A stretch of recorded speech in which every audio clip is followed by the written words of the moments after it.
there's no such thing as regular. People choose who and what they want to be in today's world. There's never been so many options, never been so many side hustles. There's never been so many opportunities. You can do anything. There is nothing that you can't do. There is no door you can't open. There is no room that you are not good enough to go into. Nothing. You could be the president. On a Friday, $50 billion left the United States Treasury, went into Citibank's account.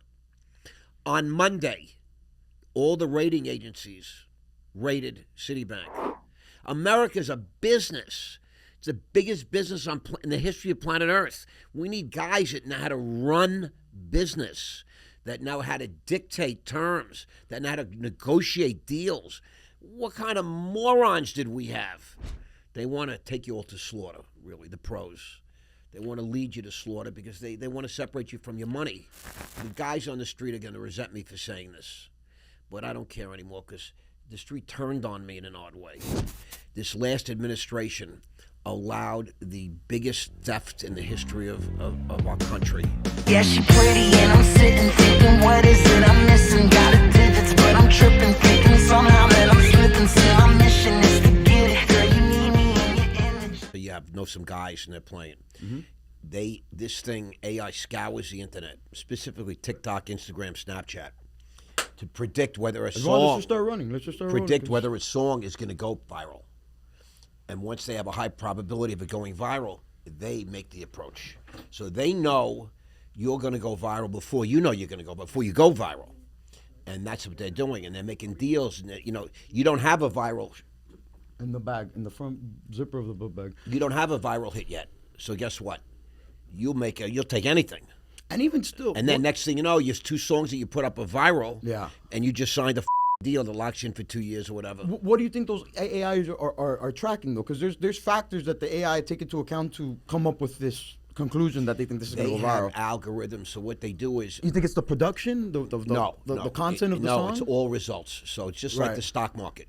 AI analyzes every reason, every factor why all these different songs in the history of social media actually went viral. Yeah, and then it says whatever the ingredient, it looks for the same ingredients, the same response, the same early traffic, the same everything. Yeah. Because when something goes viral, it's not because it's great. It's because the algorithm smiled on it. Do you understand? Mm-hmm. I'll give you an example. We put out the a Louis Vuitton book bag. It's in the corner under the chair, probably. We put out a clip that Nelson puts out, cut from a long form thing. Give me more. What are you looking for, the blow? Looking for the yayo? You taking pictures, Nelson? Yeah, video pictures. Make some clips and everything. So the reason someone goes viral, so I have a clip, right? It's going viral right now on TikTok. Not viral, but it's about 50,000 views. That's pretty getting thousands of shares and likes and all that right now. The same video on Instagram is below average for me. Yep, we're good. It's below average on views. And on YouTube, it's dead as a doornail.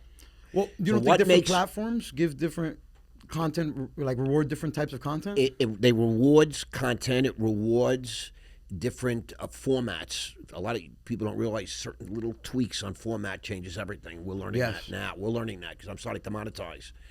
But to make a long story short, each algorithm is different. It's not my population of followers follows me on Instagram, on TikTok, and yet they're not seeing it on YouTube. They're not seeing it on Instagram. And on TikTok, bam, it's everywhere. And I got like 400 new followers just off this one particular video. It's just starting it's 3 days old. But the point I make is what makes something viral is the algorithm has metrics. The algorithm is man-made. It uses data and it does this thing, right? And that's what the music people, the business people have figured out. So they plug this shit in. I'm sure it's not 100% perfect. No, yeah, and at the end of the day, it's the business of it. If you have a video that you post, a song, they right away, their algorithm is running it. Yeah. Running and gunning, saying this is an 87% chance of being viral. Maybe you have one or two of them or three. Next thing you know, they're signing you. They're reaching out to you. But you know what that makes me think about, Ross? It's like that AI is looking at things that have gone viral in the past, and it's making that decision based off the past. Nobody knows what's going to hit in the future. Like, but it follows not just the past, right? But in the entire history, of course, of TikTok, in the that entire moment. history of Instagram, right? It has a pretty good chance of identifying factors. There could always be something else, but here's the thing: if it would take a new population with new characteristics to change, to add to that, and there's always those outliers, but typically, they're getting more and more history on everything. And the algorithm's constantly changing. It's just like the stock market. Like every AI, it's improving itself like a robot. It's seriously, actively working on itself. That's what people don't understand. It's the worst it's ever going to be right now. It's the worst it's ever going to be. It's the most primitive. Yeah, and it's only going to get better from here. We're going to move into quantum computing. Incredible. And the quantum is like, people don't understand what the quantum really is. Just that word is intimidating. It's an amazing, you don't know what the quantum is, do you? No, that's the next step. That's what is the quantum? Yeah, I don't know. So, you see the space between me and you? Right. The space, right? This is 4D. But if you take microscopes, super microscopes, you realize there's not so much empty space. There's all kinds of air, right? Particles. And air is made of molecules. Yeah. And molecules are made of atoms. And atoms are made of protons and neutrons and electrons, right? Super particles, right? Subatomic particles. And you think they're just in front of, like, we can't see them because they're so small. But they're not static. Oh, that's what microscopes are for. They're moving. Yeah. So you think this chair, we feel like it's solid. But the particles that make up this chair are moving. If you look under a microscope, you see we're sitting on a hotbed of electrons and neutrons. Everything's moving and moving and moving. So when you take the smallest particles that we know that exist in the universe, they're the atom, right? The atom is the building block. It takes two atoms, makes a molecule, right? The atom is the smallest thing. And the atom is made up of a nucleus, something smaller, right? Structure. The center, and the electrons are going around it. Exactly. Okay. If you look at the space between the atom and the nucleus and the electron, there's empty space, right? Because the electrons are going around. So where are they going around? They're going around space, empty space. That space is called the quantum. Empty space. We don't know what it is. It's just empty space. And now they just found a new particle called a quark, which is smaller than an atom. It's an electron with certain characteristics. And they're measuring for the quantum space? And the quantum is just empty space. And so the core is how they're measuring the quantum? Is that the It measures the space. The space in the... Okay, got it. But so if you understand code, you know what, when you go on your computer, you go on your cell phone, you see all these cameras wherever, it's binary. It's 0 and 1, right? 0 and 1. Every single command, every single request, 0, every code could be, a billion numbers long, but it's 0, 1, 0, 1, 0, 0. Have you ever seen coding? Yeah, it's crazy. Are you familiar with MySpace? Yeah, of course. But I want you to We used to code back in the day. Listen, 0 and 1, right? And the quantum says, well, this is what quantum computing is space. 0 and the space between 0 and 1/millionth of 1. Wow. 0 and the space between 1/billionth of 1. 0 and what's 1/trillionth of 1. So imagine all these different commands you can put in just if you use the space between what we call 0 and what we call the number 1. There's so many more zillions of commands you can put in there, and so many more zillions of combinations, and that's what gives a quantum computer. All our computers work between 0 and 1.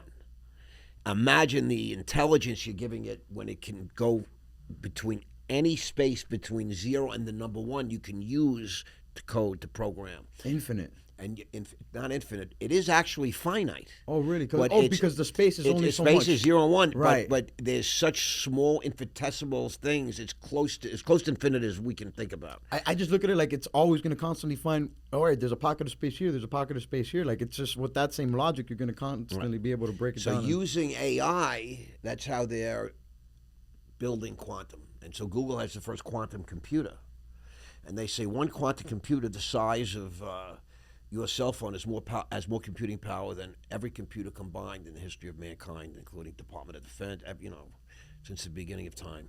That's how powerful the quantum is, because you have so many different combinations just between 0 and 1. Wow. Pop, we're rolling, right? Yeah, we've been rolling. This is just concept. No, this is the Heir Cast, and welcome back, folks. This is a very new setting, very new episode. As you all could tell, it's our first time.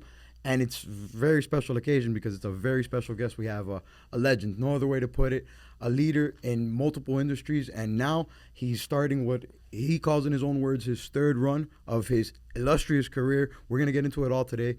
But it's an honor, a pleasure. It's so many things to have Ross Mandell on the Heir Cast today. Bono the Third, thank you, bro. I greatly appreciate that, man. No, thank you. Thank you for the time, and thank you for the hospitality, the Southern hospitality here, as y'all can see. I love it. Filming here on the Ross Mandell podcast set. You all go check it out right here. And here on the Heir Cast, Ross, we start with the important questions because the fans, the world, the Air Force, everybody wants to know. When is the best time to buy ice? You buy ice. Yeah, when's the best time? Well, if you're looking to buy ice in the summer, you're going to pay up, right? So we like to buy ice when it's all over the place, it's free, it's easy to get, right? That's when you want to buy ice. Which would be the winter. Of course, cold winter. So, in other words, prepare. Well, the thing is, you want to put some thought into things, right? Now, someone was asking me before, so, I'm big in real estate, and I know I got to make a good buy. Tell me about the stock market. And it's like, in many cases, industry's all the same.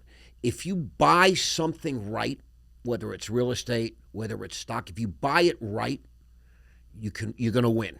One way, how much you're going to win, I can't tell you, but you're going to win. Now, you can improve your chances of winning, but just if everything works on the buy side. If you buy a stock right, you buy quality stock right, good stock in a good company with good earnings, fits your parameters, just like real estate. There's a big misnomer in real estate. You got to get in business. You got to get a great deal. I learned something recently talking to my friend Todd Napoli, who is in the commercial real estate business only in southern Florida, specifically the Miami to Palm Beach area. He says, many times in my life, I didn't get a great deal. But I got a great property. So I paid up. Too many of us are too focused on the deal. You find the right property, and you're also going to win. So you can't always get the great deal. You can't always heave somebody down. I could say that because I'm Jewish. And, I'm a member of the tribe, and I'm a believer, and I participate. But I want to say that, the first thing you want to do is focus on buying right. You buy low and you sell high. That's an expression. Right now, I've called the end of the bull market a few days ago. I've been posting it. Market's coming straight down. It's going to continue to come down. We have a very short-term mentality in the stock market. There's a lot of hot money. That's what we call it on Wall Street. Hot money. Money looking for a home. It's money that you're looking to put to work now. You want to put it to work. You want to take it off the table. You want to move it around versus like more investment capital.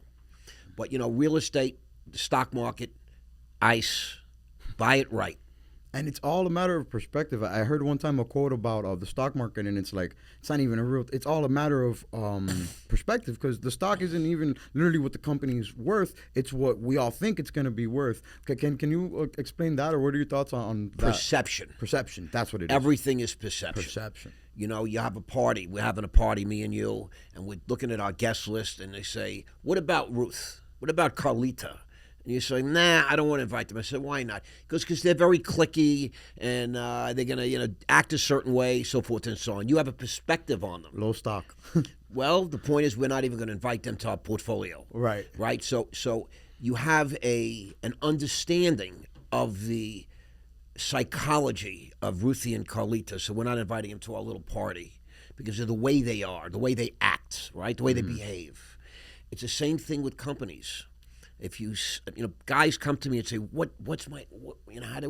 I was in prison, as you know, was down for 9 years and 4 months in federal custody. And it was like umpteen guy after guy. How do I start investing? I got a few $100,000 put aside. I got equity in my house. I got some money hidden in friggin' Colombia. I got some money in the Cayman Islands, etc. I said, look, if you really want to understand, you can take a course in trading. You can study online trading. There's a million places that you can study that will teach you some basic things. Ross Mandell will tell you this. You take 5 securities. Start with 25, narrow the window down to 10, and get your hands on 5 good ones. This is if you have the time.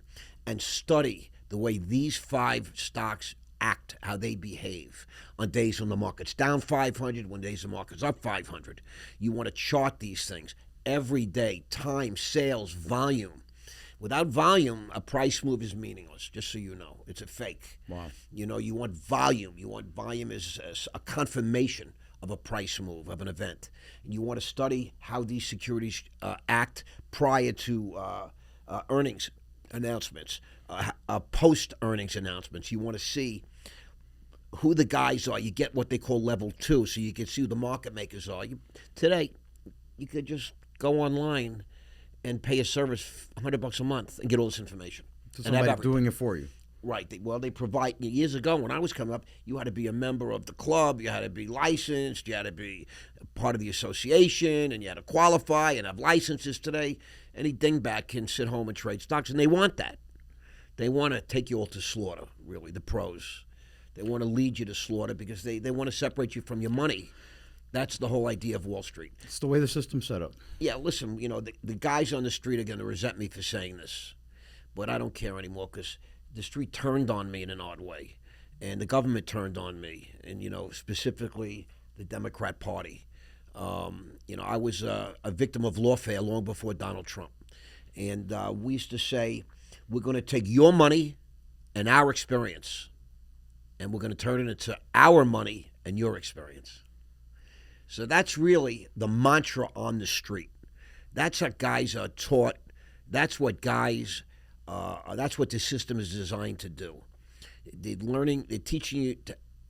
They're in business to gain customers, keep customers, and get money.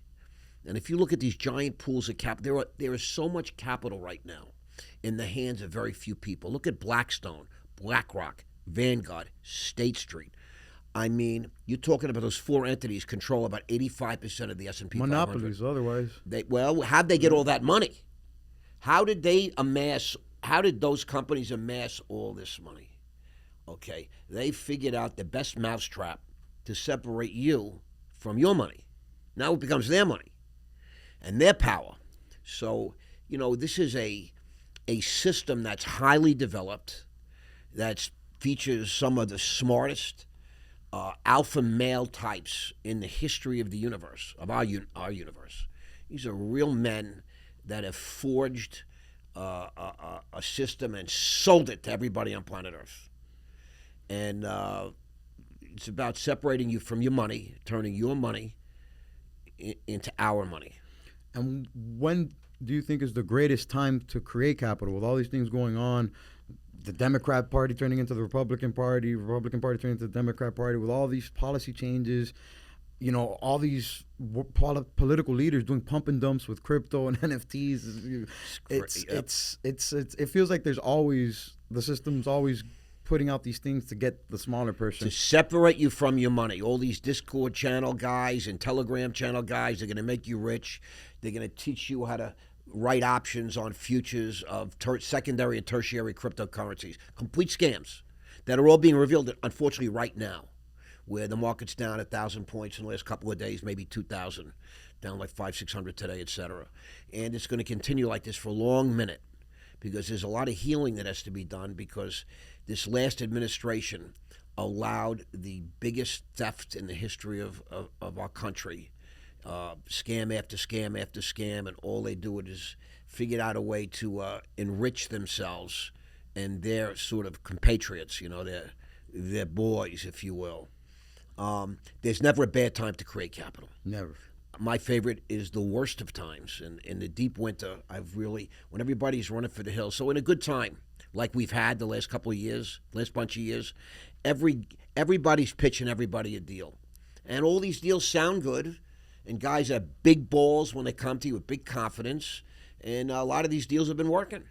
Okay, now winter's coming. Winter's here now. The real deals are coming. What happens in the bad times? That's when stars shine, in the darkness. And, in every bear market, the real guys come out and say, let me show you what I'm doing. And that's how I've made and created all my capital, because when I was a young guy, around your age, I was 30 years old in 1987, I had all my money, 90% of my net worth, tied up in the stock market. I had over $220 million of client money in the stock market. I'm long. Back in those days, if you're not long, you're wrong. And I was leveraged in margin because everything was working. I got into the business in 82, 83. And by 1987, I had nothing but everything went straight up. Everything I bought. I turned 1,500 into over 30 million. And I spent 5 million. So the bottom line is, I only knew from a bull market. In October 1987 came in, and the market got crushed, went down 25% in one day. And over the next 3 years, it was just a horrific market that I was unfamiliar with. It was so bad, by 1990, I got sober. I gave up drugs and drinking because that's how bad it was. Anybody that knows me, wow, understand how much I love to party. And it was just, life was unmanageable because I'm able to print money, and all of a sudden I'm struggling. The good times catch up. I'm struggling, and the bills come in, don't they? Facts. They don't go away. They're constantly coming in. But the thing is, when you're in the good times, you don't look twice at it. You're like, it'll get taken care of. It's like the guy that gets a credit card. He gives him a $10,000 spending limit. He's fucking excited. He's going out for dinner. Come on. Yeah. I'm taking the whole Urbanos out, all of you guys. Right? We're going to drink. We're going to party. We're going to have a lot of fun. Get another one, Urbano. You too. Bring in Urbano special. An Urbano for you, and Urbano for you. And you know what? And then, it's all good for a few months. Then one day I wake up and I owe $9,600. I got $300 left. I'm paying $300 a month in interest, and I got no fucking money left. Yeah. And that's what's happening to the country. That's what's happening individually. So, luckily this administration, Trump, has got some smart guys. Too smart, I think. I don't know. No, these are really smart guys that essentially built this system and gamed this system. And now they're put in charge of having to reform this system and right this ship. And if there's anybody knows where all the rats are hiding on this ship, they do. Where all the holes are. Perspective, yeah. They know where. And so they're now in a position. Of course, they're going to enrich themselves. That goes for anybody. But we had morons in office. That wouldn't even enrich themselves. No, they all got rich. Every one of these people got rich. Yeah. And every one of these people are worth tens of millions of dollars. They never made more than a couple of $100,000. And now they were tens of millions, but they were morons that didn't know how to fix anything. And they didn't care to fix anything. They just had a few minutes in office, and they said, I'm going to steal whatever I can. Well, fix them for themselves. They don't care about fixing it for us, I feel like. They don't know how. They wouldn't know the first thing. How does a career politician or a lawyer that never built and ran a business go into political office and say all of a sudden they know how to fix our problems? They know how to teach our children? They know how to friggin' govern? Yeah. You got to be kidding me. These are Biden, 47 years, he's a politician. What the does he know about business? America's a business. It's the biggest business in the history of planet Earth. We need guys that know how to run business, that know how to dictate terms, that know how to negotiate deals. What kind of morons did we have? Yeah, and I guess what the change is now, it's the business man is running the country. Because before, you could argue that big businesses always run the country. It's they're the ones who signed the checks to pass legislation, and they're the ones who, put people in place. But it's when the deal's too good to be true and everything sounds too good, it's usually is, and the best deals are when both sides leave the deal, a little bit feeling like they could have got a bit of a better deal. Like in my world, the definition of a good deal is when everybody walks away thinking they got fucked. That's a great way to put it. That's a good deal. That feels, and that's a fair deal. And Correct. I follow sports, and it's like whenever a trade is one-sided, and it's like, oh yeah, that team clearly won. Those are the trades that end up being bad. But whenever you can't tell, I don't know what team got the better side of the Correct. trade. Those end up being the trades that work out. Reasonable deals. Reasonable. And I It think ended up that's being the fair. term. And I mean, the craziness that this country has. Imagine we're $37 trillion in debt, and we're the most productive nation with the highest GNP in the world. Where the fuck did all this And money we're the go? most unhealthy and the most depressed. Most and unhealthy. Our kids can't read.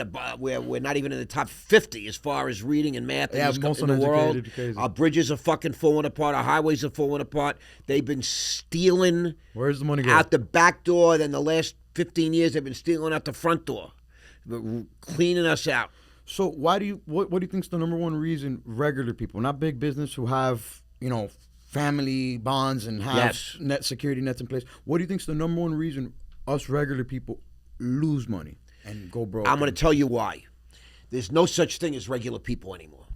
Regular is an excuse. I love that. Regular is a setting on a washing machine. Regular. Wow. It's Yes. normal. There's no such thing in this world anymore. You now have the internet, social media. Last I checked, Instagram, Facebook, Snapchat, LinkedIn. And the next app YouTube. they're making. It's all free. Yes. The information is out there. We all have an opportunity to get more. And if you do not attempt to reach out, to learn, there's online courses. For the first time in history, people can reach out to a guy like me. I'm changing lives. I'm changing incomes. I'm creating side hustles for people. I'm educating what you would call regular people.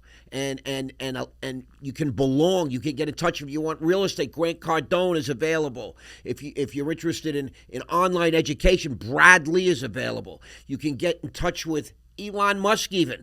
Nobody is unreachable. Nobody. I'll tell you a real quick story. So, a guy I'm really close to, a friend, a partner, wrote a book. It's Can an we shout him incredible. out? What? Can we shout out the guy? Blind Greed. What's up, Larry? Shout out, man. Blind Greed, coming soon. And it's an incredible story. It's a true story about a guy I know. He is an Ivy League lawyer. He becomes an international fugitive. He's a brilliant criminal. Wow. Makes tens of millions of dollars, gets plastic surgery, changes identity, travels the world under fake ID. Really an incredible story. And so he signed a deal with Raw Media. We control the property, the books. There's 2 books, 2 screenplays, scripts, everything else. And we were looking at, we spoke to some money. There's big money out there. You just do some research on Google. I didn't grow up with Google. You guys have Google. Google. Do some research. It's not the be-all and end-all, but it's amazing. And we find out there's certain people involved in raising money just for the movie industry. I'm a money-raising guy, but I'm looking. I've been in the penalty box for about 10 years, so I have a lot to catch up. I'm studying every day. According to Apple, I spend 13 hours a day on my phone, which is probably true. And we find out, so we get in touch with some Beverly Hills hedge funds. These guys do nothing but fund movies. So we sent the guy our stuff. We talked to him. He says, listen, if you could attach a piece of talent and we spoke to Netflix, by the way, all through social media, contacts, meeting people, etc. Doors open. Right from my couch, bro. I used to have to get on planes, get on trains, drive all around the world, fly here, fly there, just to get meetings so I could get some information, I could get in your ear, I could learn some things, forge a relationship. Now you do it right online. It's so crazy. And guy says if you can attach a piece of talent, doesn't have to be an A+, doesn't have to be Brad Pitt, but it's got to be a guy that's made some movies, that started some movies, et cetera, and knows what he's doing. You could attach some talent. Now, we want to do a deal like this. Really? All right, so sit down. I'm sitting with my ex-wife on the couch, having a chat, sharing my information, and she goes, well, let me take a look. Because I don't want to give away too much, but, there's a main character. He's got a crazy story. He goes to foreign countries where he's hiding out, and he's become citizens and all that, parking money here and there. And we identify an actor. He was one of the original Power Rangers. Oh, okay. Right? He's the blue guy in blue. Okay. His name is Michael Capon. Michael, what's shaking, baby? We're on for 6 o'clock tonight, but you won't see this for a few weeks. And we have a call tonight. So we reach out to Michael, and on Insta, I said, let me DM on Instagram. We've looked at this guy. I said, wow, this guy would be great, right? He made 5 movies last year. Made movie. It's coming out in 2 weeks with Danny Trejo and Lou Diamond Phillips. It's opening up in the Chinese Theater on Rodeo right this here year. For you guys to check out. In 2 weeks, right? Walk the red carpet if you want. And so I DM him on Instagram. Now, I want to make it sound like I DM'd him and he responded, but no, crickets. I DM'd him 40 days in a row. One day, I turn on my phone and Michael Capone answers me. He goes, bro, I'm sorry. I see you trying to reach me. So Michael sees the DM. So Michael sees the DMs and he says, this guy's fucking crazy. And I forgot because I just do something every day. I have my list of things I'm going to do that day. This is on my list. Until it's scratched off my list, I don't stop. And so DM Michael Capone, right? And meanwhile, I have other people trying to reach out. I have a lot of friends in Hollywood. I have friends in the world of music and film and all this and that, TV. And we've left messages they've left messages, but he seems to be out of pocket. Turns out he's in the Philippines and doing a movie, producing a movie. And he responds back. He says, wow, I'm flattered. Ross Mandell, I mean, you're a legend is what he said, and all these different things. And I gave him my phone number, and he texted me. I called him right away, and Michael has now signed on. He's agreed to produce, co-produce, direct, and star in Blind Greed, Ivy League lawyer to international fugitive, the story of Lawrence Hartman. And tonight we have a production meeting, phone. Incredible how things could change. So just from my couch, from a DM. Well, he told like I said when I was repeating the story to everybody, I said, yeah. So I introduced Michael to about 10 people, and he said, yeah, I just DM'd him. And he goes, Ross, tell the truth. I said, what's the truth? He goes, you DM'd me like 45 times. I said, oh, see, I don't remember that. But I'm persistent. I don't quit. I don't give up. Who's counting? Okay, what is it? I would have kept going. It would have been 450. What's the difference? It doesn't cost me anything. So you know how long it took me to DM this guy once I started doing it? 30 seconds. You don't have 30 seconds to improve your life? I mean, it's there's no such thing as regular. People choose who and what they want to be in today's world. There's never been so many options, never been so many side hustles. There's never been so many opportunities. Yes, things are changing. We talked about the music business. They always do. Things always change. Right? We think it's just, every generation thinks their generation is so special. And it's not like that. Main character syndrome. Exactly right. So, things are constantly in a state of flux. We're not static beings. We don't live in a static world. Time is moving. That's the one mistake I think a lot of people have. You never realize, we all think we have so much time. Well, someone will watch this and say, you know what, this guy's got a good point. I'll start tomorrow. You're already wrong. Start now. Start now. Tomorrow's not guaranteed, right? Facts. So that's really, I don't like that regular people, I use that term when I want to act humble and play the game. But the truth of the matter is we're all very special. In God's, we all have God in us. I'm very spiritual, and I know that God's a part of my life, and I know that God's a part of all our lives if you let Him in. And God created us in His own image. Not just me, but you and him and all the Urbanos, going back to urban legend. And the point is that we are masterpieces. Yeah. And we get, freedom of choice means we get to choose. And I don't care if you're a housekeeper and you're here illegally, or if you're a roofer, or you're picking cotton or tobacco, or whoever you are, you have a chance like you've never had today to improve your life, to become more, to get more. I wrote a book called Rock Solid. I show the world in this book. It's available on my website, rossmandell.com. Drop it right here. rossmandell.com, 2 S's, 2 L's, my name. And I tell you how I do it. what my routine is. I think routine is very important. I think once we're human beings, we're funny, right? We're programmed a certain way. Each of us have different DNA, which makes us unique. But in many respects, there's a lot of threads that run through us where we're all the same.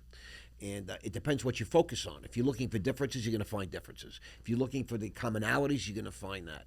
I feel like your routine is really important. If you create a clever and smart routine, based on where you're at today in life, you'll improve your life instantly. Instantly. You have to start changing routines. So when I get up, I'm going to say a prayer. I get up, I'm going to drink a certain elixir. Right now, I'm drinking chia seeds with apple cider vinegar. I'm trying to clean my insides out. That's one of the first things I do in the morning, even before I have coffee. That takes honesty too, Ross, because it's easy for the big, strong guy who has a huge chest to go to the gym every day and do chest. It's hard for that guy to go and do yoga, ballet. I feel like you have to analyze where you're lacking at as well, too. And it's hard for people to look in the mirror and say, hey, I got to be better here. I got to be better there. It's easy to just get lost in what you're good at. But I think there's a lot of value in seeing where you're lacking at and seeing how you Right. can improve. Well, that's one great thing about capital, money. And there's a big difference between capital and money because I'm an expert in capital formation. My course, The Wealth Formula, also available. There's links in all my social media accounts, also at rossmandell.com. I teach you about capital, how to get capital, how to manage your capital, how to build a business, how to create a side hustle, all these good things. I teach that in The Wealth Formula. Right now it's on sale for $297. That's not going to last long. Right. But the point I make is that one of the things that's easy to measure is money. So if you don't have any money, you're lacking. If you have money, but you're spending $10,000 a month and you only make $6,000 a month, you need money. So money is a very easy measuring stick in the world today because we also have some base necessities that we call bills, and we all have the luxury items. Maybe we go to Florida for 2 weeks a year, or we go out to eat once a week, and different things like that. It's easy to measure, but when you talk about going to the gym and your health and different other things, that is a little bit more difficult. And I think that doing an inventory, and I talk about this in my book Rock Solid. I'm constantly doing an inventory where I'm at, what I could have done better. I mean, how could I have been more pleasant today when I met the Urbano family?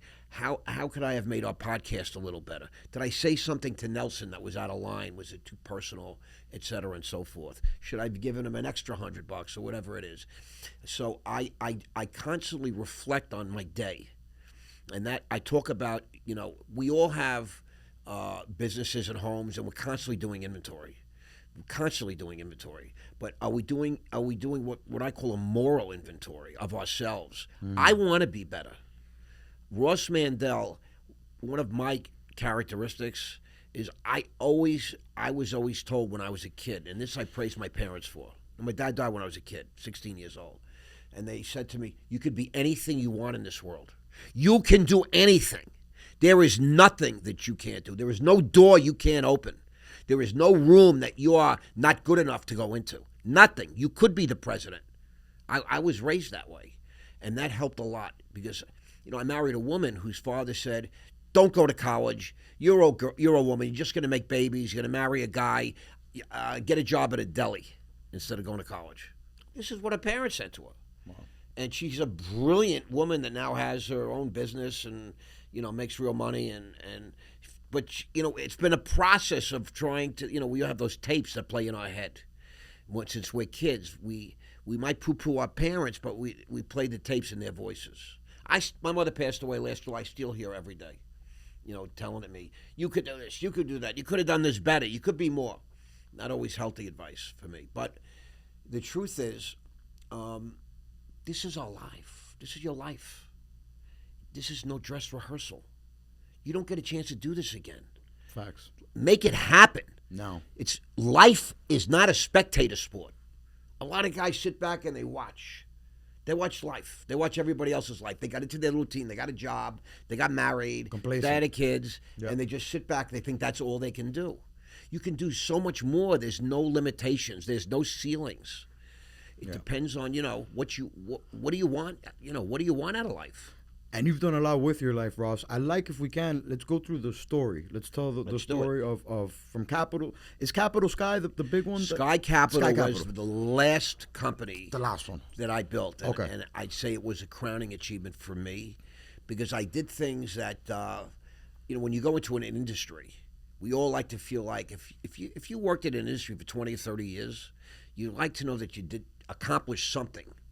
So I'm the first American that ever brought a regulated American business public on the London Stock Exchange. Wow. I did that twice. Not just once, twice. Before anybody did it in 350 years. Wow. And what made me do it the second time is very funny. I created a stock brokerage business, which is alone a big deal. To have your own stock brokerage firm on Wall Street, that's a big accomplishment. I've had a few. But I decided to, I created one literally on Wall Street, number 110 Wall Street. We had our license. We were hiring brokers. I was making markets, and at one point, 7,500 stocks. I was the second biggest market maker in the country. Those market makers are the people that set the actual prices every day. People wonder where the prices come from. Guys like me set them. So we do have an understanding of all this kind of thing.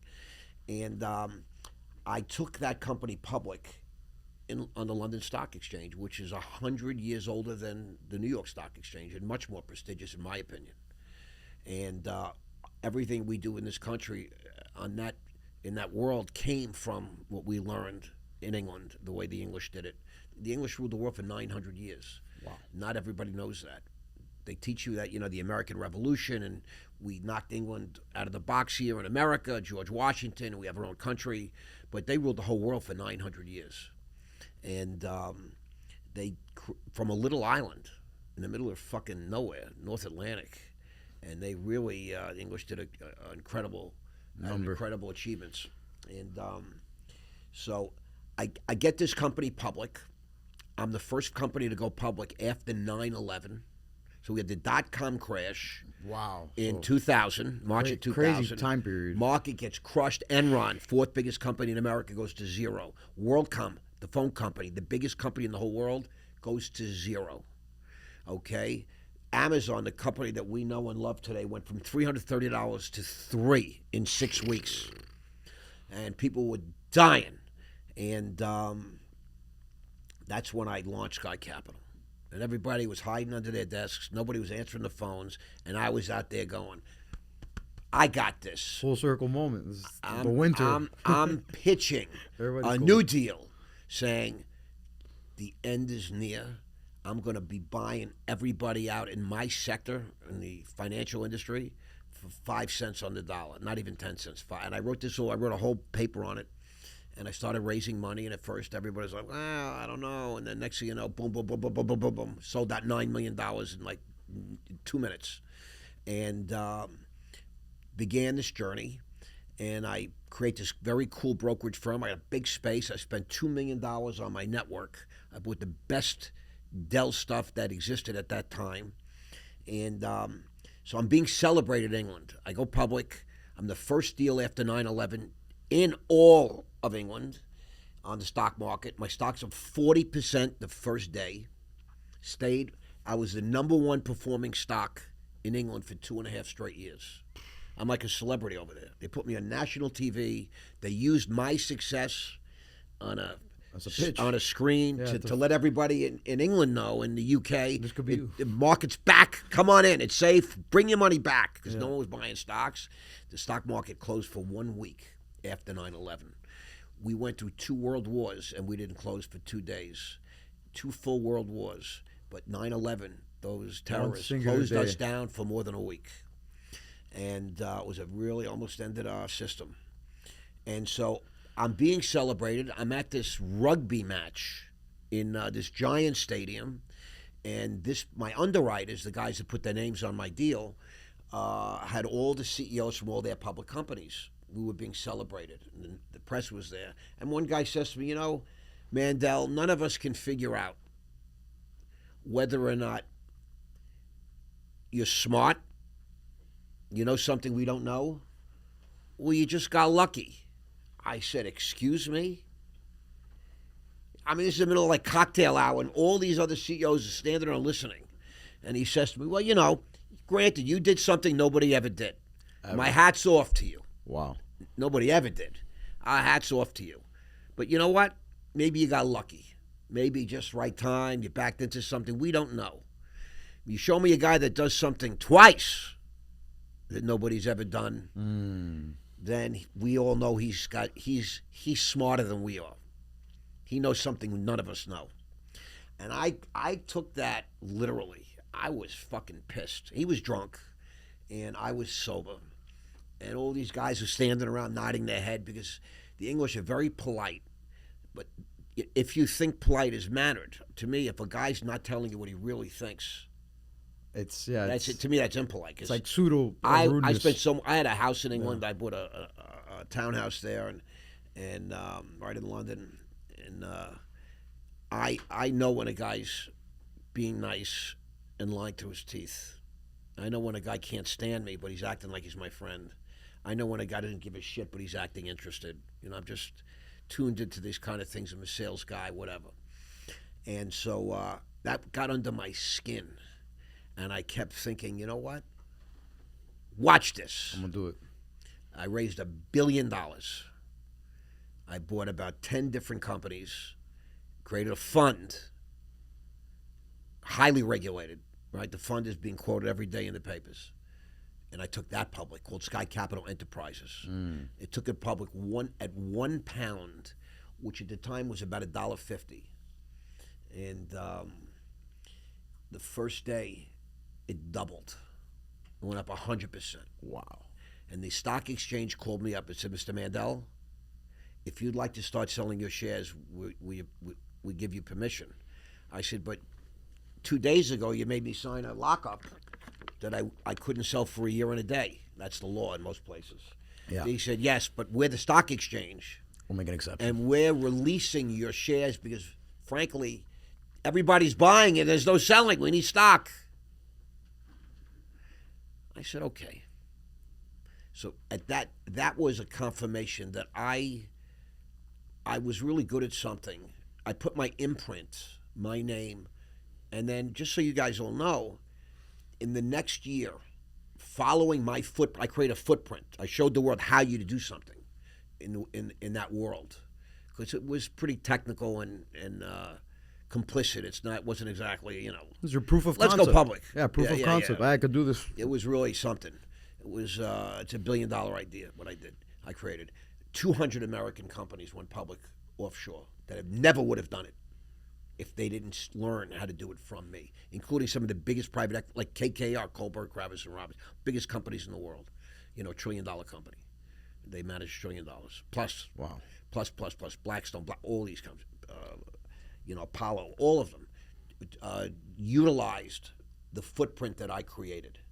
So I know that, I put my imprint on an industry I spent 30 years in.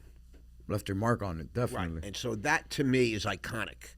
And when guys say you're an icon, you're a legend, all this and that, I'm just a guy that works hard and plays hard. But I know that I did something. I did accomplish something, and I might not be – I know I'm recognized for it. I was punished by America for that because apparently I showed hundreds of companies how to avoid Lower Manhattan if you want to go public. I managed to show you how to do it from a fraction of the cost, fraction of the ongoing cost, a fraction of the regulation, and twice as much liquidity. All good things. I thought I did a great thing. A cheaper, faster, better way, right? Help people, right. But then I heard from various attorneys in the field that, were prosecutors and all this kind of, that people in Lower Manhattan claim I cost them $100 billion in fees and trading profits. How though? Because all these companies, if I didn't go public the way I did, I would have went public in New York. Okay. I would have had to pay the toll, pay the freight. They would have been in my deal. I've been paying accounting, legal fees, and all the trading profits. Underwriting securities is one of the most profitable businesses in the world. Right. Name a company. Name a big company. Microsoft, Amazon, Right. Google. They're all public companies. But you're obligated to have to use them so they could get their fees. And like, I'm confused. Well, the only way to really get public in the big boy leagues was to go public that way. Because you're a U.S. citizen, though? Is that No, because we have the biggest stock exchanges in the world. But are they going after like the Ross Mandells of like Europe and London that aren't born over there and are just because they don't have to avoid that? That's what I'm saying. The biggest, best companies in the world come to America and go public. Okay, I'm understanding what you're saying now. I just showed a better way to go. It's like the NBA. It's like athletes go to the NBA because that's the biggest. Right, they might play everywhere else. They might play in other places, but they want to go to the NBA. They want to go to the NBA. I showed you a way to get to the NBA. Cheaper, faster, and better. Without having to go to college or just fast ride it. Right, and, just, and what that did was that the big banks, the big boys down on Wall Street, I killed them as far as being able to get money. Yeah. You know what I mean? I created a very inexpensive way to do it, and it's actually a far more efficient way. Okay. Far more efficient way, better way, cleaner. It's better in every respect. However, it costs a lot of people a lot of money, and like they say in prison, don't fuck with somebody's money. And I did. And so that's a simple way to look at it. But the truth is that's why they punished me and made an example out of me. And so avoiding the money is what got you in trouble. But because I've heard you kind of explain it a couple times, and I'm not a stockbroker. Right. No college education yet. But it's I still don't have my head 100% wrapped around what they are saying you did or what they have, because you could avoid the fees a certain way, but like, what is it? How did you avoid the fees? Because I've heard you use the example one time, and this could be a different situation altogether. Educate me if I'm wrong. Of where you equated it to when Wells Fargo got in trouble for creating mad accounts to show that, hey, we have activity on this network, on this platform, similar to what Facebook and AI and Instagram is doing right now. They openly said a few months ago, hey, you're gonna start seeing a lot more fake accounts online. We're doing this to help engagement on our platforms. It's so you see a bunch of fake bots commenting, and you're like, oh, look, this guy has 10,000 followers. This guy must be legit, and half of them are fake. It's the same reason, well, at least this example I heard you where you said Wells Fargo created all these accounts to show engagement on their banking system. That's what got people. That's a completely different, this is a completely different. So that's a different story, right? To you. Okay, let's go into order. Let's say you want to go public in America, right? You have to check a lot of boxes. You have to go, the most important thing is what makes a company public. It's transparency, right? So we have to make our shares listable on an exchange here. Transparency with the buyer, with the consumer, with the public, not internally. In theory, you have access to fully understand. It's what a reasonable investor would want to know about a company. Facts. To make an investment. That's the actual law. Which is fair. So in order to make a reasonable investment, in America, in a company that's public in America, the companies have to report their financials every 90 days. Mm-hmm. Okay, so the accountants live in your office because basically they're there every 90 days. They have to do what they call an opinion. It has to be certified. It has to be signed off on. This is public accounting. Under penalty of perjury, now if an accountant signs off on it and the company did something corrupt, wrong, unlawful, the accountants go to jail. Wow. So now the accountants have risk. So if you're an accounting firm, your rates just went up 10 times. Because before you just signed it, if something went on, it's only the company's fault. Now you have liability. Our prices get jacked up, right? It's all about separating people from their money. So you're a company, you're going to go public. Now the accountants come in and say, well, listen, Mr. Mandell, I see that right after this deal, you're going to make $50 million on this deal the day it goes public. And we're only making a few thousand. I mean, that's not right. Because if you fuck up, we can go to jail. So we're going to charge you $150,000 now, or $200,000. Or if it's a big company, $1 million or $2 million. And then every 90 days we have to report again. So then we're going to charge you ongoing fees. What's fair? Maybe $200,000. They keep on with the fees. It's SEA. We call it SEA in sales. Cover your arse. Right. Yeah. But basically, so I found out, which nobody knows, none of your audience knows, you might not even understand this, we're the only country that has quarterly reporting. Quarterly reporting. We're the only country where you have to report audited financial results every quarter. The rest of the world, it's only once a year. The end of the year. And it's 6 months you have to report, but it's just certified. It's not audited. Meaning the company actually has a chance to get its shit together rather than hustle and have to create fraudulent numbers every 90 days. No, right the wrong. I would say to you 90% of all the numbers reported are fraud, incorrect. 90% of it. Wow. The whole system's full of shit. It's all full of shit. Your accountants will come to you and say, Mr. Mandell, we just completed your audit. Let me ask you, you could lose $20 million or you could make $1 million. What do you want to report? What do you think? I thought the guy was undercover FBI. What? You are my audit. This is my certified public accountant telling me, what do you want to do? Because accounting is full of all rules that are constantly made up, constantly being changed, this, that, the other thing. And they're very flexible with certain things, depending on your sales cycle and your inventory and your depreciation. There's a million complicated things. Overseas, the accountants are not so important, are they? They only have to audit once a year. I mean, they're important. You pay your accountant $100, $150. You're not paying them millions. Now, once your company goes public, agrees to go public in America, you have to have an underwriter. Goldman Sachs, Morgan Stanley, J.P. Morgan, Wells Fargo, Citibank, the big boys, little boys, a lot of firms. There's all kinds of rules. Unless you're in that business, you don't understand. And then there's unwritten rules, like I've heard you explain before, like an anchor institution. Is that the same as the underwriter, or different? Yes. So that's very, very important. No, an anchor institution, you really did some homework. I love it. So an anchor institution is something that you won't find that anywhere. It's like, did you see the movie with Jack Nicholson and Tom Cruise? You Can't Handle the Truth. Yes, okay. I've seen Few scenes. Good Men. I've seen That's scenes, one of my favorite movies. A code red. Show me, where does it say code red in the book? Doesn't say code red anywhere. But then he says, show us, how do you get to the mess hall? That's also not in the book. I just follow the other guys. Right? It's just like in prison. They have a mess hall. How do you find the mess hall? Unwritten rule. You just follow the other guys. It's just unwritten rules, right? And in the business of underwriting, banks don't like risk. Even investment banks.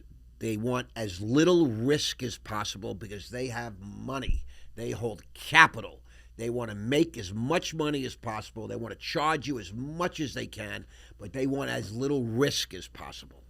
You understand? So to make a long story short, when a deal is about to go public, one of the unwritten rules is you have what you call an anchor institution, which I never heard that. I'm in the business 30 years, I never heard that. But now I'm going public in America, and I'm told Fidelity, my anchor institution, is pulling out.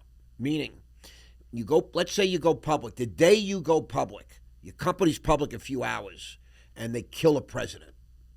Or there's an earthquake and 1 million people get killed. 9/11. 9/11 is a great one, bro. All those guys that put in for the stock that haven't paid, and the stock goes down 6 points, some institution has to stand there and eat all that. That's called an anchor institution. Crazy. It's sort of like a handshake. Yeah. But now they don't do deals unless they have someone that's willing to swallow that pill. But they get a lot of benefits too. Of course. But you know how it is. Everybody just wants the good. They want to waylay the risk. And so you have a million different ways that the underwriters make money by taking you public. Most of it's trading profits. So it's called the green shoe. This is something, we're getting very technical. So as an underwriter, the regular rules don't apply, just so you know, in underwriting. Meaning I have what they call the hot stock rules. That's like when the stock exchange called me up the first day and said, your stock's going crazy. We'll open it up for you, the exception. The lockup, don't have to hold that. That's a hot stock rule. Got it. Meaning in order to maintain a fair and orderly market, which is a broad term, right? It's fair and orderly to who? Mm-hmm. Right? To those who are right. yeah. Like, it's, I'll give you an example. In the law, they do this. They can make mistakes in the law and say, well, they don't matter. These mistakes don't matter. I can't think of the legal term. It'll come to me. And my wife's like, what do you mean? These mistakes do matter. When they apply the wrong thesis theory of law and they didn't overturn my case. And they call it harmless error. Harmless error. That's in the law. Well, we did make a mistake, but we believe it's harmless. You took away my whole life. You took $65 million from me. Crazy. You killed me. You're putting me in prison, taking away my liberty, and you're calling it a harmless error? Harmless to who? You fucked up. My wife's going, harmless? Harmless to who? Go fuck yourself. Really. That's, but the powers that be are so corrupt. They become so corrupt, they have a term called harmless error. Yeah, we made a mistake, but harmless error. I said, harmless to who? What? You just took away my life. But you made a million mistakes, but you're saying all your mistakes are harmless. If I made a mistake, you put me in jail for 12 years. What? I didn't even make a mistake. You know how many harmless errors there were on my case? Like 30. It's the biggest scam in the world. I'm on American Greed. I don't know if you had a chance to watch it on Peacock TV. It carries it right now. And you get it for $5 if you subscribe to Peacock TV. It's nothing. I saw that, and I also saw the pilot for the unreleased reality show, or the 10-minute or 5-minute. Facing Life. Yeah. Yep. Yeah. And just so you know that people watch American Greed. I've watched it like 7 or 8 times. You can't figure out where's the crime. Every other American Greed you watch, guy breaks the law. Guy's stealing. Guy's lying. It's clear. My American Greed is called The Sky's the Limit. It's the finale of season 9. I get a letter in jail. I'm in federal prison in 2015. Your case has been deemed the most important case in the United States in 2011. That was the year of my trial. Wow. And we're doing an episode on filming an episode of American Greed right now, and we want to give you an opportunity to participate. I'm in prison already. They don't want to give you any. All they want to do is find a way to put another nail in your coffin. So I was advised not to. My lawyer. You're in prison thinking this is not going to help my situation. It can't help. It can only hurt. It can't. It's only going to be worse. Without me saying anything and making me look bad, because then they'll let editing and they twist whatever. They could still use They use just what they had. Public they had nothing. Stuff. The government had nothing on me. It did nothing wrong. I did nothing wrong. And these guys are just making entertainment. They're not even. Right. They're just trying to get a bag off this. But they're also trying to find a way to put a spike in your neck. Right. And the one guy they had that lost money, he wasn't even my customer. I've met him twice. I tried to keep giving him back money to settle with him, and he kept accepting. It's almost like Me Too. Yeah, Me Too. The whole thing is a scam. So they really, I'm a victim of lawfare. I don't want to say the first victim because. This particular district in New York is very corrupt. It's known for being very corrupt. It's not me just saying that. This is everybody in the law, the lawyers, the prosecutors, the government. Everybody knows the Southern District is the most corrupt, outrageous district in the United States under the heading of law, of Department of Justice. Clear for quotations. You got to be kidding me, right? So, getting back to the underwriting, so you have what you call a green shoe. So let's say I'm going to take the company public at 10. That 10 includes commissions and all kinds of fees and everything else. The actual cost to the underwriter is like $850. A little bit under. Yeah, well, $850 to 10 is $1.50, is about 15%, right? Uh-huh. I'm using easy number, about 15%. Yeah, so for example, they're getting stock at a discount, 15% below the market. Well, that's big. Imagine you're underwriting Facebook or Google. That 15% is huge. Apple. Yeah. 15% of, that's why the deals keep getting bigger and bigger and bigger. Billions. 15% of $100 billion deals, $15 billion. So understand how big these trade now. Apparently, I-Cost, Lower Manhattan, $100 billion. You can quickly see how the fees add up. All these billion-dollar companies went public. And nobody got to eat that green shoe. So let's say the stock's at 10. That's the issue. Now, let me just give you an example. Yeah. IPOs typically, what an IPO means, it's a company, a private company that goes to the public for the first time. So why would you be interested in buying my company if it's never been public before? Because typically IPOs are priced to go up. That's why people fight to get in, because they know nobody would buy them. Right. If they didn't look good from the get-go. It's like a debut. For those listening who might not be so technical, think Wolf of Wall Street with the whole craze with the Steve Madden at the end when they go public and it's that whole craziness. The stock went to 25. Yes. From 10 or 8.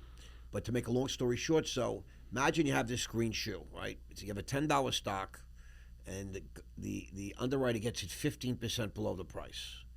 and they run the price from 10 to 15 or 20. The underwriter is selling stock to the public at 20. Crazy. It came out at 10. Now it goes up to 20.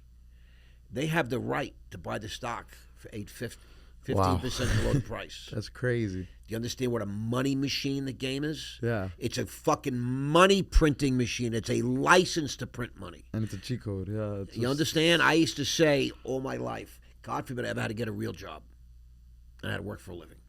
It's a printing press. Now the rules are tightening up this stuff, but the firms still get this green shoe. So that's why they run the prices up.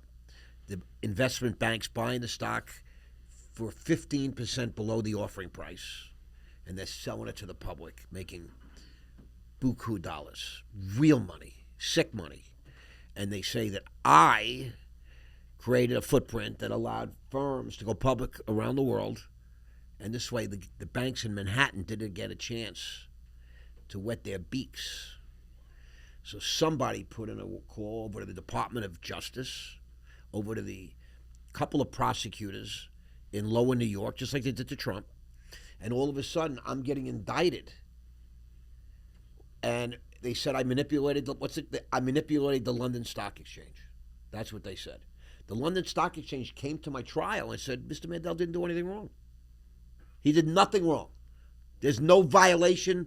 There's not even a regulation violation, let alone breaking a law. Just play the game. These are the people that run the London Stock Exchange that keep law and order on the compliance. Head of compliance for London Stock Exchange came to my trial, physically came.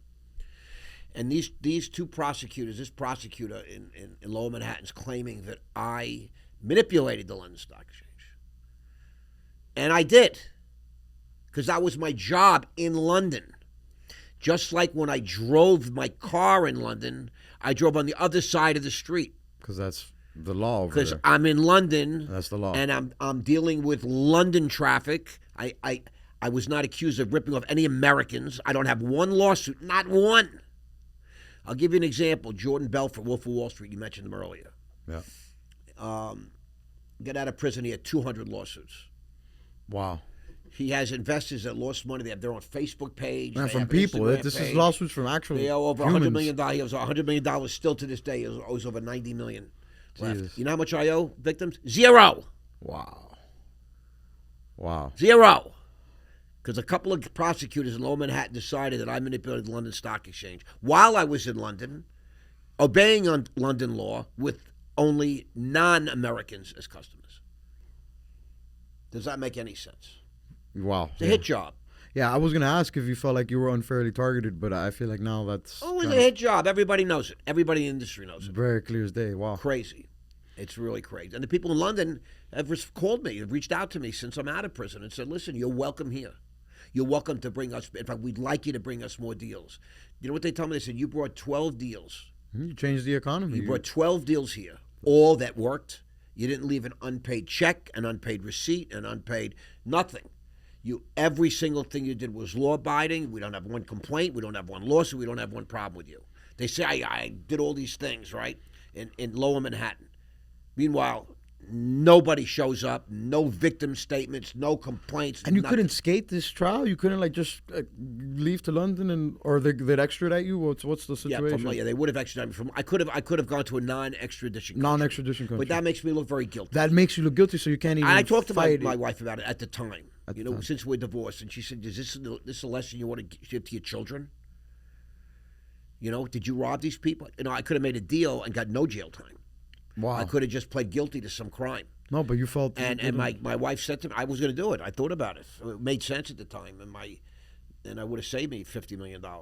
Wrote a check for a few $1 million. My wife looked at me. She says, Did you do that? What? Did you rob these people? I said, no. She works for me, so she knows I'm honest. She knows I'm straight. And she says, did you cheat these people? I said, no. I said, we might have had some regulatory violations, but we were dealing with them. We were a licensed brokerage firm. It's part of the I was regulated by the SEC, the NASD, NASDR, the FSA, the stock exchanges. I had more regulators than I got SOX. Right. And, we would get audited continuously. And, occasionally we had a thing here. A guy didn't stamp the ticket, within the minute required. It took him 2 minutes. We had a little this, a little that. Nothing. Not even, we were not even like a troubled firm. Nothing worth going Next for thing lawsuits after. 40 FBI agents walk in one day. It was a hit job. Jesus. People decided they wanted my business. Barclays Bank offered me $300 million. And they couldn't buy me out. They sent the regulators at me. They tried to push me out. I'm too tough, I'm too strong, I'm too stubborn. They couldn't do that. So next thing you know, 40 FBI agents come in. I still sold the firm and got paid. But they came after me then. Still ruined my life. But they approved the sale. In March of 2008, a bunch of investors came in and bought my firm and bought all my paper. And they went to the Southern District of New York and they asked for approval. They said, listen, we don't want, and these are serious men from London. They run institutions. They're all multimillionaires. They're wealthy. They have position and status in London. And they said, listen, we love this guy, this firm. We love this guy. But if you're going to indict him or indict the firm, you got to tell us because this has been going on for 2 years at the time. They raided in 2006, and this is already March of 2008. Oh, wait, 2 years after. Right? And they said, we don't want to pay this guy and buy him out, take this firm, and now you're indicting the firm. Right. And the government said, no, Mr. Mandell is good. We've investigated. We approved the sale. We're not going to indict him, and we're not going to indict the business. This is March of 2008. If you remember what happened in 2008 and 2009? The housing crash. The housing market crashed. Yeah. Everything went fucking tits up. Oh, so billions and billions of lost money. The whole system got caught with its pants down. And they reneged. So too big to fail. Remember that? Yeah. They all failed. They all needed to be bailed out, or our entire system was zeroed out. Zeroed. I'll give you an example so you listeners can understand, and you can understand. On a Friday, the United States Treasury wired $50 billion of our money, taxpayer money, to Citibank. On a Friday, $50 billion left the United States Treasury, went into Citibank's account. On Monday, all the rating agencies rated Citibank. Do you know what they valued it at? $50 million. $20 billion. Oh, 20 billion. Oh, wow. They got $50 billion in cash on Friday. Monday night, they were valued at $20 billion. That means they were negative $30 billion. And that's what all the banks were. All of them. Every one of them needed to be bailed out. Because they stole, they raped, they pillaged, and they got caught with their pants down. Guess what? Sky Capital didn't have a problem. But I sold the company March of 2008 with the government's approval. I'm in the clear. The words my lawyer said to me is, I've always treated you like a big boy because you are. I've been very tough on you. Because now I'm going to tell you, for the first time since I know you, you can go to sleep tonight. Wow. You got no problems. Really? Yep. March of 2008. March of 31st, 2008, the wire came in. I got bought out. And April 1st, I was free of Sky Capital. Within a year, the new buyers came in, and they put $10 million of fresh capital into Sky Capital, the company they bought. And the company, I sold it to them, they had capital.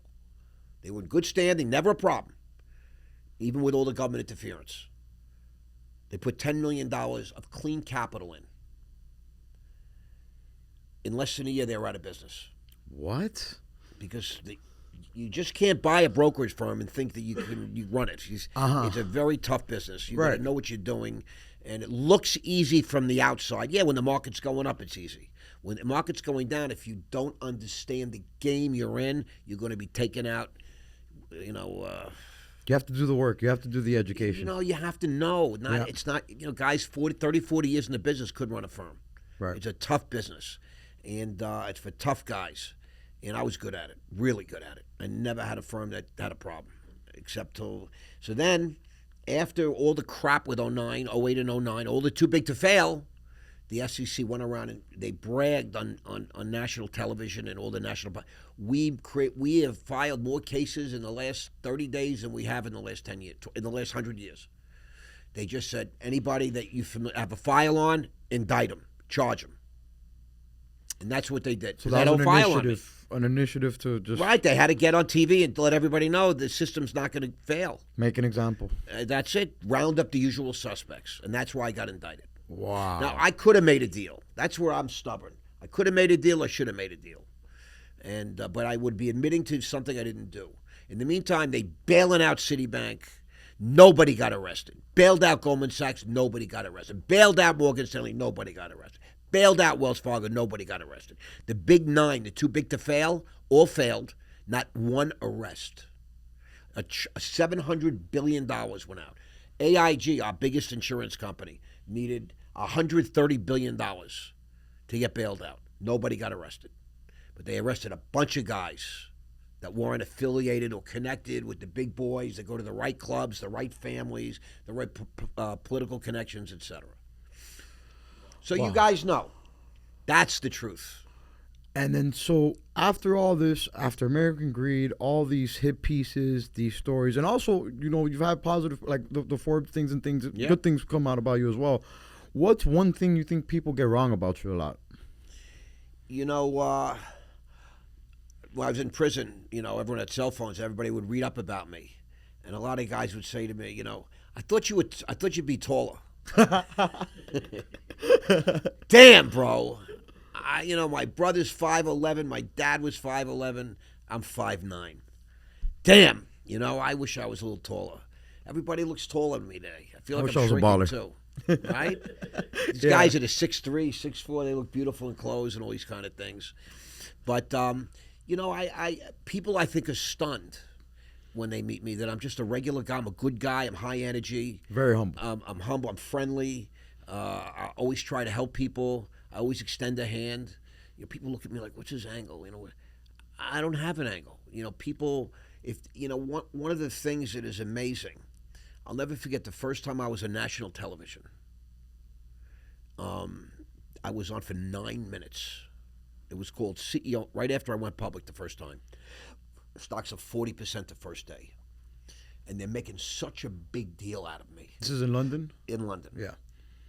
They're making such a huge. It was a national television for 9 straight minutes, just talking about me, to me, about my past. They knew I was a drug addict and alcoholic, and they dealt with that right away. And it was all about my success in the American markets and Sky Capital and what I'm doing and what my plan is, why I went public in London and not New York. And I'll never forget when I got done with that, the guys that see me every day in business, that worked with me, that helped build the company, all these different things, I noticed they were acting a little differently towards me. And then when I came home, my own family was a little bit different. And then I went on a series of television with Fox and CNBC and all these different TV shows.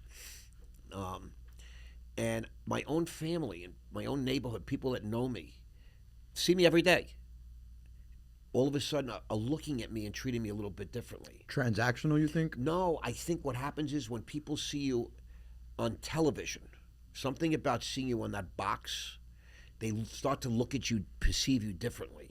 It is power. Like, people were affected by, now all of a sudden they're seeing me on TV. I'll never forget, there's this couple, good-looking couple in Boca Raton, very rich. And I'll never forget, they ran into my wife and they said, that Ross, he's so intelligent. I had met these people 50 times and they never had anything to say about me. All of a sudden they're telling my wife and another couple of people, he's so intelligent, because they heard me say something clever on television. Yeah. You know what I mean? But I've had 50 conversations with them. So they're affected, and I noticed that the more press I got, even when it was in the newspapers, I was in the front page of the Wall Street Journal in March 14th, 1996, but on the front page of the Wall Street Journal 6 times. Good, bad, and ugly.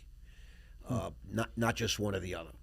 And I noticed that the press, blows up a person because they're selling papers, they're selling magazines, they're selling publications. They want their readers to be awed. Look how interesting this is. Check this guy out. Yeah. It's like he's not a regular person. And we talked about that, It's all about framing. It's the way you perceive it. Correct. So that's something about me that's just very interesting. Like you read something about me and you'll say, you know. And, I've done a lot of good things in my life. I've done a lot of stupid things in my life. I've done a few bad things in my life. But it's my life, you know what I mean? It's one thing about Ross Mandell, you're going to get the real authentic guy. I don't put on an act. I'm not overly polite. I'm not overly anything. You know what I mean? I'm just me. Yeah. And then with your life, all the moments, like you mentioned before you thought about taking the deal, is there anything, doesn't even have to be legal stuff, maybe business-wise, is there any one moment maybe you look back on and you're like, I should have maybe done that, or a decision you wish you didn't make or did make? Is there any one? Yes. I wish I would have sold the company to Barclays Bank for $300 million. Really? I do. He said to me, this guy Diamond, Bob Diamond, very famous CEO at the time. He's still very well known. He runs a hedge fund now, I think. I said to him, I don't understand. I have $150 million. My company has $200 million cash. You're offering me $300 million. I already have $300 million. What is it you're offering me? And I'll never forget, he looked at me, calm, good-looking man, well put together. A warm guy. But I understand why he was the CEO of Barclays Bank. And he says to me, we're offering you a chance to walk away. And I'm thinking, go fuck yourself. Walk away from what? I didn't know what was coming. I was naive. Felt invincible? You felt... I felt not invincible, but I felt I had... In order to get to where I got... You remember my father passed away when I was a kid. 16. Drug addict, alcoholic. I overcame so much in my life. You could overcome it again. So much pain. I've climbed up so many mountains. I'm not the kind of guy that walks away. That was a poor choice of words, maybe, but he was letting me know, the storm is coming, winter is coming. Winter is coming. Something like that, and I was like, I was insulted. I had a United States Senator on my board, a United States Congressman on my board, a member of Parliament on my board, a parliamentary appointee. Just like the people of King's Landing. The only people that believed winter was coming were the people in the north. Right. I had people on my payroll and access to pretty much everybody. I had 9 figures of liquid money. I had stock. I had thousands of guys working for me. But you know what? And that's a lesson that, we live in God's world. There's always somebody bigger. There's always somebody more powerful. And the powers that be just fucking whacked me. They really did. They did a job on me. Yeah. And I wish I would have taken that money. I wish I would have made a quick deal with the government. I hired the wrong lawyer. You hired the My wrong lawyer lawyer. sold me out. He was working against me the whole time. I didn't know. Against you. Against me. And do you think that was from a place of malintent, or do you think he just wasn't educated to know that it was against you? Oh, no, he knew. So, see, there was a lawyer that used to work for me. He did my contracts, work agreements, just basic regulatory stuff, not highfalutin stuff. He was limited that way, but he was a good for basic lawyering. And I paid him like $20,000 a month for fucking 5 years. Go-to guy. Yeah, basic every day. I had big law firms that did the big things, the more important things, big names and all that kind of stuff. You buy influence in that world. Yeah. I was paying this Wilmer Hale $600,000 a month for years. $600,000 a month. And when I was paying him, I never had a problem. When I stopped paying him, The problems began. to make a long story short. But this guy, Steve Altman, I didn't know, got himself in trouble. He got jammed up. The feds had him on a tape saying illegal and criminal things. And he was facing prison, disbarment, all these different things. And ultimately, he did get disbarred for 18 months. But one of his partners was this brilliant criminal lawyer named Jeffrey Hoffman. This is Steve Altman, a little scumbag, fuck, lying piece of shit, if you're listening. His name is Steve Altman. And we know you are. He was a piece of shit. And he got himself jammed up bad. The feds had him on tape committing crime, etc. Wow. So his lawyer was Jeffrey Hoffman, his partner. I hired Jeffrey Hoffman, not knowing that Hoffman was representing and protecting Altman. And what I didn't know is the feds had Altman in my case. Altman was working with some of my co-defendants. How's that legal? That's like it's not legal. Yeah, it's a conflict. It's another harmless error business, right? It was conflict of interest. God. But it's a giant theater. Federal court's a theater. They win 99% of the time because it's fixed. It's all rigged. It's all corrupt. It's all crooked. Do you understand? The feds win in federal court 99% of the time. Nothing that's man-made is 99% foolproof. And it's really all theater. Rigged. It's true how you say it's all theater, because I do feel like they go out of their way to villainize people like yourself, villainize people like Jordan Bell, for all these people that, when you hear it's a white collar crime, which a lot of people think is victimless, but then they make people's lives like yours hell. And why do you think that is? Why do you think they go out of their way to set these examples and on people like yourself when there's all these? It's like everything else. They're distracting, deflecting from the people that are really stealing. They're owned by the big boys. Deflection. It's deflection. You think that they're actually, you're watching on TV, well, the stock market's got to be right. They got Ross Mandell, they got Jordan Belfort, they got this one, they got that one. It's all bullshit. Because the people that are stealing are all the big firms that I talked about earlier today. The 9 too big to fail are still stealing your money. The 9 too big to fail. They all failed, not just once, multiple times. We just know about it from 08, 09 because it was that bad, the whole system. Yeah, when it's really bad is when we find out about it. When it was done, when it was toast. Yeah. They should have let everything fail. Bailouts. Why are we bailing out? I wouldn't have voted for a bailout. But the boys, the politicians are all owned and paid for. Elon Musk is now showing. He's about to show, in my opinion, you're going to see some news coming out in the next year of senators and congressmen getting direct wires into their accounts. Yeah. All about, $500 million for transgender mice. Yeah. How many millions went back to some politician that signed that, or group of politicians? You understand?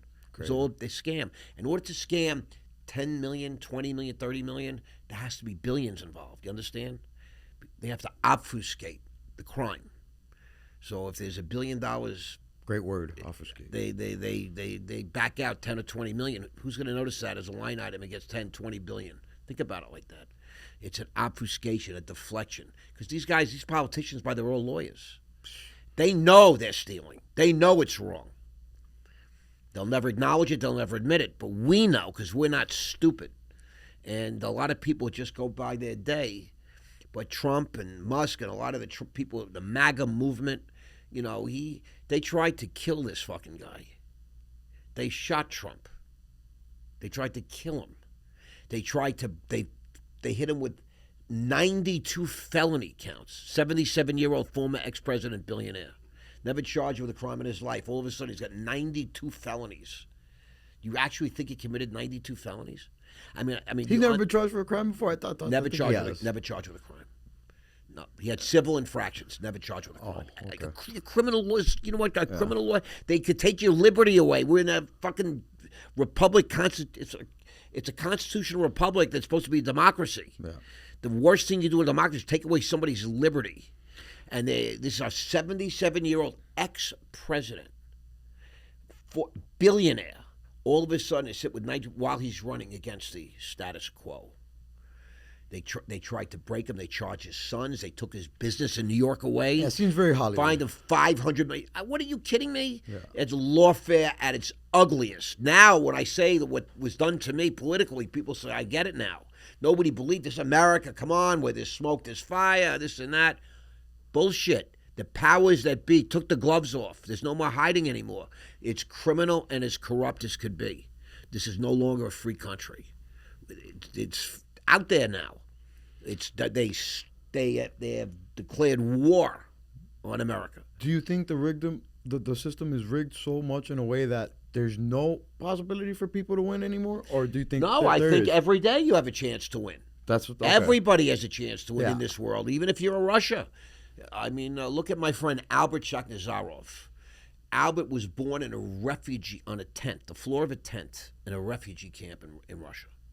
His father was a political actor, a criminal in Russia, locked up.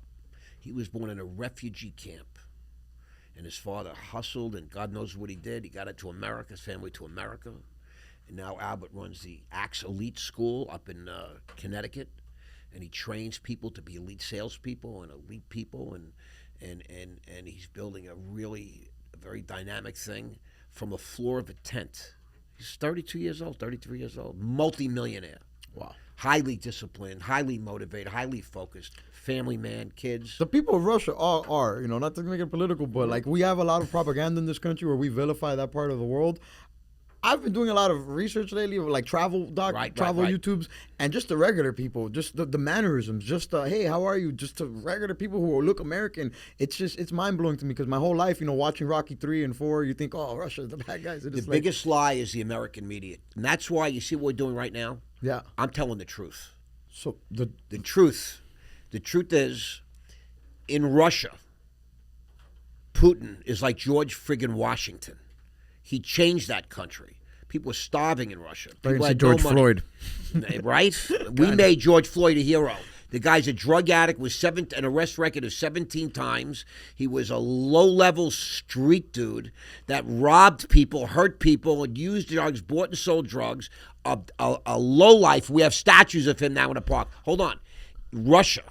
You bring up Russia. How about China? A martyr. We vilify Russia. We vilify China, and we're sold this American dream. We're told about how America's free and America's this greatest country in the world. When you actually get out in the world and travel, you'll find out that America's a dump. And people around the world today look at America as a second and third world nation. Only thing America has, we lead the world in two things and two things only. One, the amount of money we spend on defense. That's what we have. We have a military. Freedom, there's 100, out of 130 countries in the world, over 100 of them are free. They're free, okay? We are number 47 in reading and writing and math in this country, in this world. 47. Our kids, America has been raped, robbed, and pillaged. China, if you look at a car that you could buy in China for $25,000, you can't buy that. You can't buy a car equivalent. It's $250,000 in America. Here, I want you to understand that. Yes, because our technology is shit, our manufacturing is shit, the quality of our goods is shit, most of our services are shit. Go to a Japanese hotel or a German hotel. Travel the world and understand we have been sold the biggest pile of horseshit in the history of Earth. And I'm going to tell you something. Where our government, where our politicians have gotten this playbook from Nazi Germany, Hitler, and Joseph Goebbels. The Germans, when the Russians and the Americans stormed Germany at the end of World War II, they shocked Germany. They were convinced they were winning the war. Yes. Facts. If you listen to German media, you were winning the fucking war. We are the biggest bunch of suckers ever, the people that live in this country. We think we're superior, this, that, the other. We're so far behind the eight ball. Putin is this terrible, bad guy.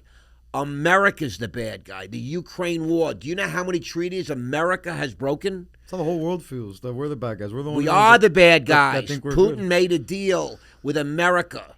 NATO was going to stay out when the Soviet president gave in and gave up East Germany and said, knock down the wall. There was agreement NATO would never come east.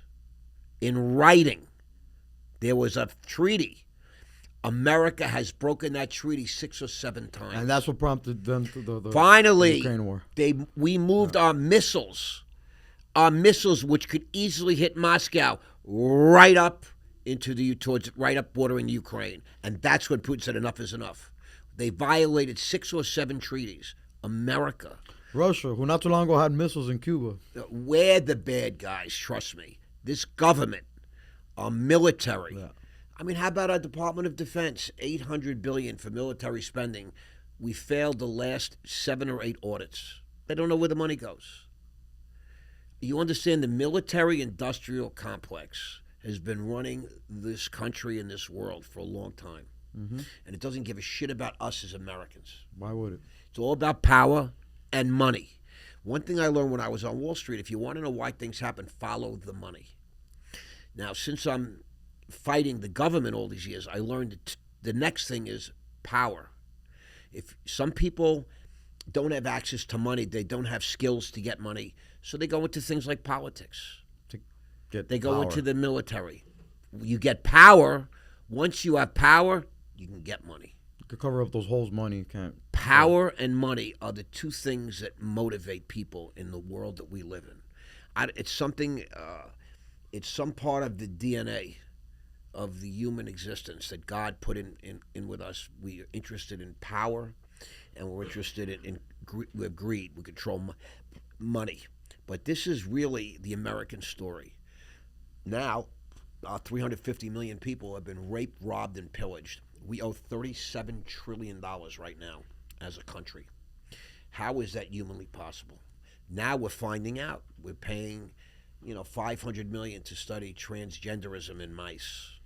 Yeah, these big company bailouts, you feel me? Like all that. One scam after the next. Yeah, United Scams of America. One scam after the next, and they lock guys like me up and say, "Here's the bad guy." This is the villain, and it's a lie. Theater, like we said. And speaking of theater, when they make the Ross Mandell movie, who do you want to play Ross Mandell?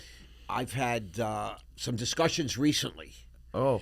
Because we just agreed to produce a movie, but not my movie. The way we got into the movie business was people have been coming at me, asking me if I would be willing to sell the rights and participate in a Ross Mandell movie. And I feel like my story's still being written. Right.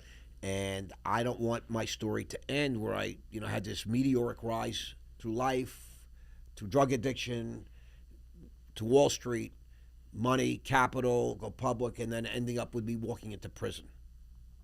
I don't want it to be like that. I want it to be that prison is just an asterisk in the story of Ross Mandell. It's part of the process. This is Ross Mandell 3.0 you're getting right now. And I want what's coming, what we're engineering right now is going to be nothing short of spectacular. And we're well on the way, just so you know. And I want that to be the story of Ross Mandell, the ultimate comeback, 3.0. And someone says, "What's 2.0?" So when I made a lot of money, and I got clean in 1990, and I came back out of drug rehab with nothing. I owed $1 million, and I built back a capital base of over 150 million personally. Made the Forbes list twice. My company had 200 million, as I shared with you, and I was stone cold sober. So to me, Ross 2.0 was what happened when I got out of rehab. And Forbes wrote a story about me. It was published May of 2005. And it said, Ross Mandell's back with a flair, selling stock and buying politicians. And that story was pretty factual. One of the true stories that was written about me. Good, bad, and ugly. And I acknowledge that. So this would be 3.0 now, following the prison years. And so I was talking to a film guy and a money guy out in Beverly Hills. And he said, we like Jake Gyllenhaal today to be a Ross Mandell because he's about the right age, the age. He's he's got really fit. Hey, you need a guy that's big too. He got really fit from these fighting movies. Yeah. And, you'd have to get a little bit bigger, I think. You were big. Juice him up a little bit. Yeah, you were big in your years. I had some size to me at one point, yeah. And so Jake Gyllenhaal, I could live with that. Cool. Okay, that's awesome. Jake, if you're listening, and we know you are. We'll Big Jake, what's up, baby? We'll see you in a couple more years. Maybe less.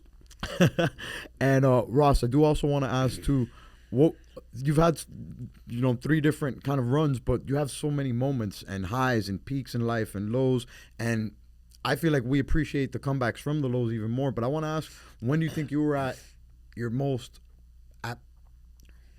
I don't want to say happiness, but more at peace. When do you think you were the most at peace? So I was. We talked about this earlier.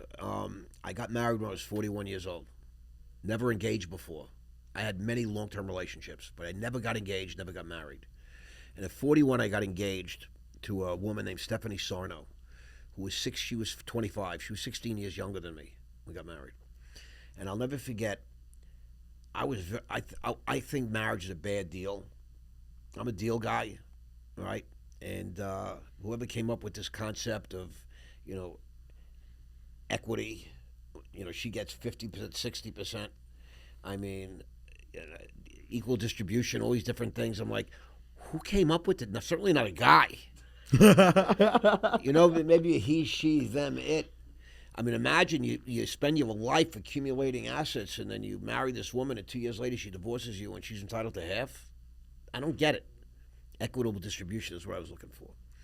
And so I'll never forget, I'm very happy with Stephanie. I love her to death. And I'm very healthy. I'm seeing a psychiatrist for 7 years. I'm stone cold sober. I'm in AA, going to meetings, had a sponsor.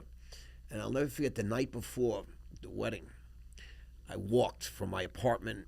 I walked about 5 miles all the way up towards Harlem and then all the way back because I was thinking I could still change my mind, although it would be awkward since I'm paying for this wedding and it's like a $150,000 lunch. And I'm like, I was at peace with that decision. Wow. I was in the right place. I had the right head on. I loved her very much. I really wanted a family. I wanted my kids to see mommy and daddy. I didn't want it. Now that I know about the baby mama thing after prison, I think that's one of the greatest technologies of the 20th century. I do. I probably would have had kids with like 5 different women because I've been with some spectacular women during the course of my life that I've loved, but I wasn't ready. I wasn't ready. And I saw something on social media recently. There's never a perfect time to have a kid. Just fucking do it. Facts. You'll love it. You'll never find a perfect moment. But I did. I found the perfect moment, and I found the perfect woman. And I made a video. If you saw Facing Life, I have the perfect life. I did. Yeah. I really did. And so I was really in a great head. And then when my daughters were born, they were born 3 years apart, 2000 and 2003. I was a beast physically, mentally, emotionally, in love. We owned homes, apartments. My business was thriving. And I was very proud to be Ross Mandell. I still am. But I feel like I have something to prove still and show the world. Like the guy said to me that day in the luxury suite at Wembley Stadium at the rugby match, if you do something once, spectacular.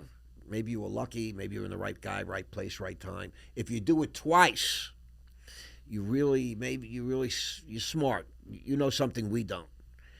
If you do it a third time, that means, God has shown you his personal favor.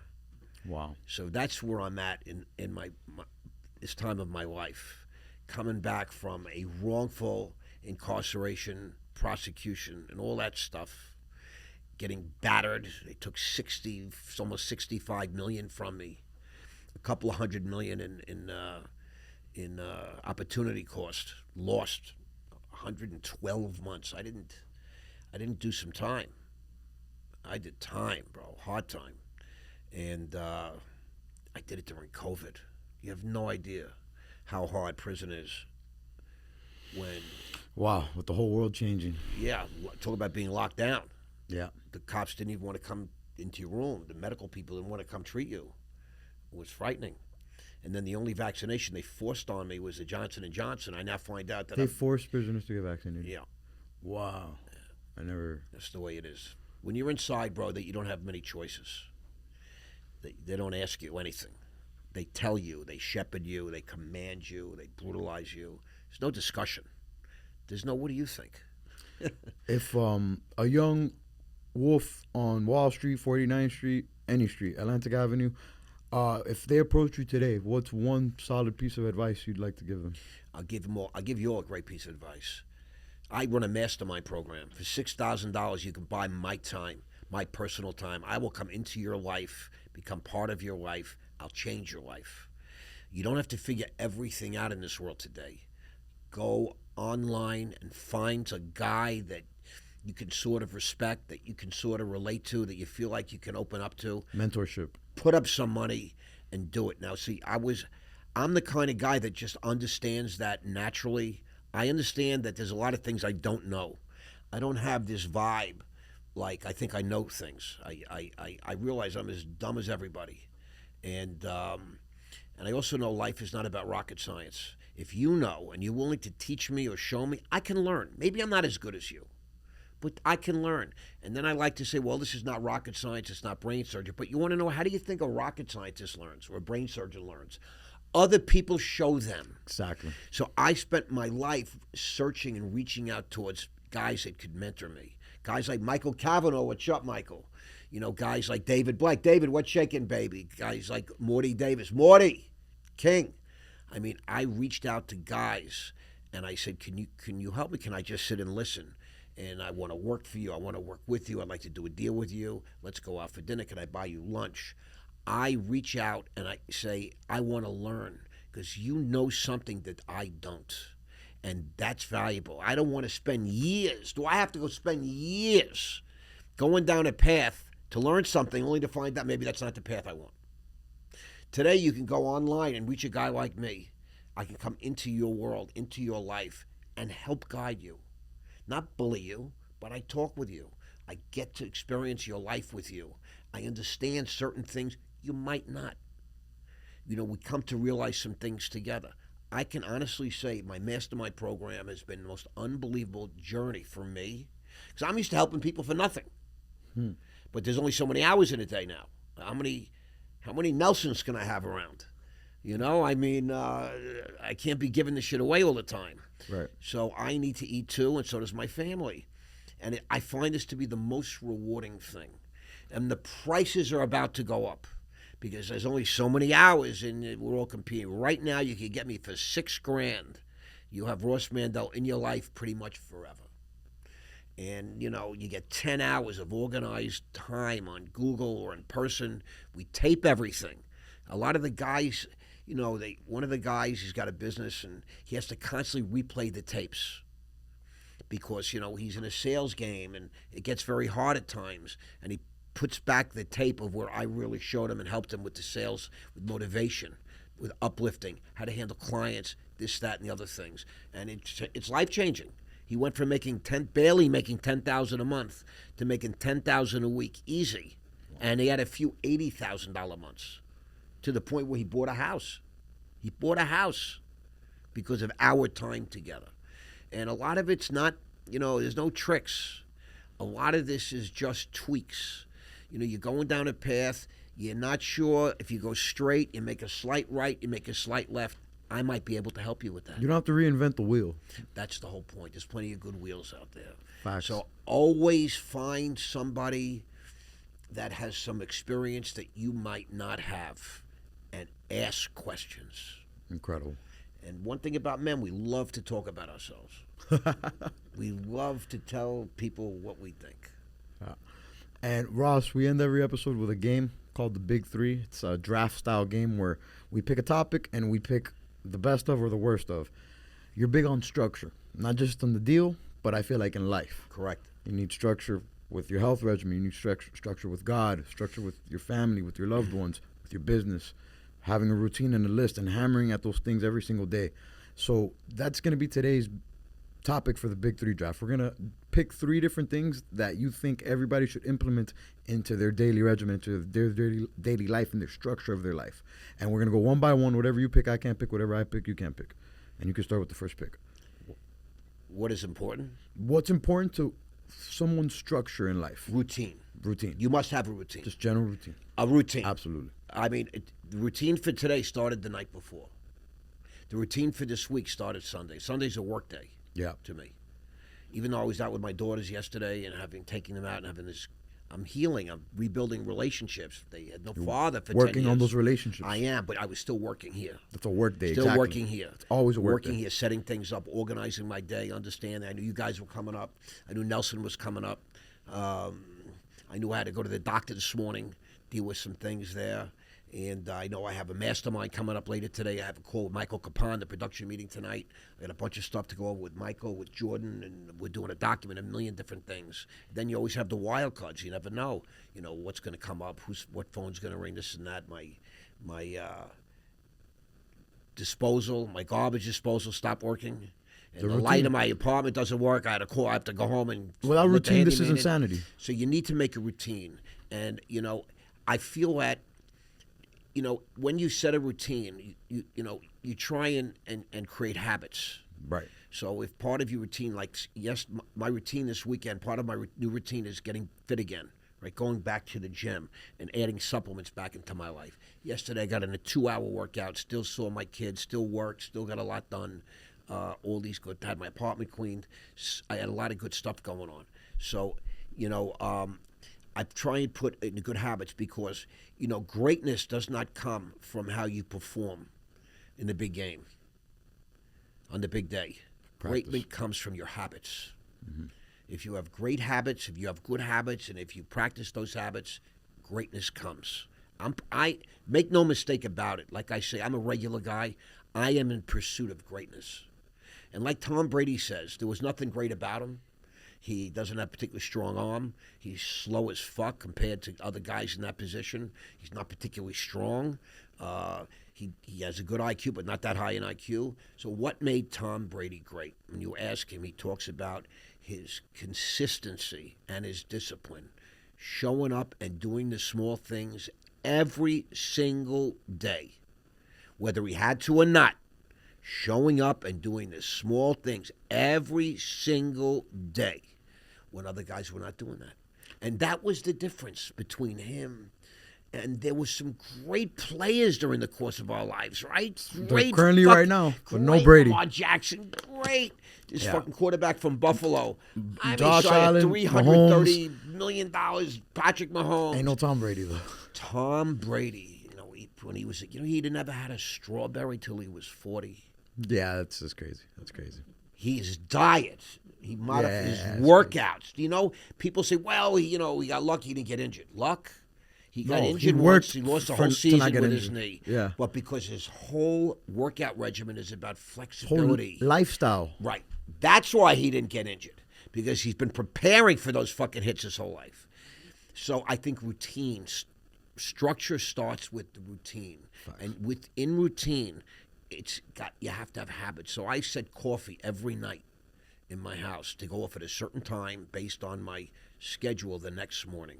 I don't set it. I don't get up in the morning and turn the coffee on. I wake up, that coffee was ready today at 7 a.m. Wow. Because I knew I had a 9:45 doctor's appointment. I want to be in that bed. I go take a cup of coffee, go back to bed. I watch CNBC. I watch Fox Business. I'm trading the stock market. I'm watching the market go down, down, down. And I'm so excited. I'm doing so well. I love it. And I'm drinking my coffee. I'm thinking about the day.